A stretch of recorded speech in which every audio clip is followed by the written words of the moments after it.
doing its best to clean up that image. The Society of Motor Auctions has just launched a new code of practice designed to boost confidence in vehicle sales and provide new safeguards for both buyer and seller.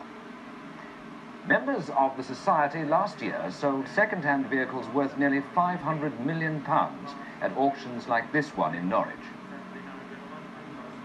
Traditionally, most of the bidders are experienced dealers who know exactly what to look out for, although an increasing number of the general public are now being tempted to the sales in a bid to cut out the middlemen. But you can't drive a car before the auctioneer's hammer comes down. So what can you do if it falls to pieces on the way home? And what about stolen cars or vehicles still under a hire purchase agreement? Doug Beckett's family have been running East Anglian motor auctions for 40 years. The object of the code is to put over to the general public that it's perfectly safe to come along and buy a used car at a motor auction. It's to improve the image of the motor auction, which probably 10 or 15 years ago wasn't as good as it is today. It's now more upmarket. It is the place to sell your motor car. It's clean, it's quick, and it's straightforward, providing you read and understand the conditions of sale. I think one of the most important things is that if you buy a motor car at auction, you are fully indemnified against a defect in the title, i.e. a stolen car or a vehicle being subject to an undisclosed hire purchase agreement. The buyer is protected.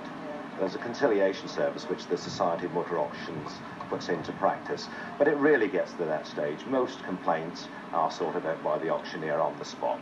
Anybody can end up with picking a poker in an auction, because there are so many small things that while the car is basically sound, you might find that you've got a big end going that you wouldn't have possibly have known that unless you'd taken the beast out on the road beforehand. So how satisfied are you that this code of conduct is going to make any difference? Oh, it's going to make a lot of difference, because it's laid down now in black and white, and apart from the protection the law gives you, provided both the vendor and the purchaser knows the conditions under which the auctioneer is working, and they know the conditions of the code of practice, then they've got a lot more protection than they had before. So you really think the code's going to mean a fairer deal for the public? Much fairer. And the thing is that if anybody who sees the broadcast is contemplating going to buy at an auction, then go down to the auction long before it starts, see what the conditions of the auctioneers are, find out what's contained in the code of practice, make sure they know it all absolutely backwards, and then go in and good luck. 1100, sold at 1150. And luck, I should think, will always play a big part in it.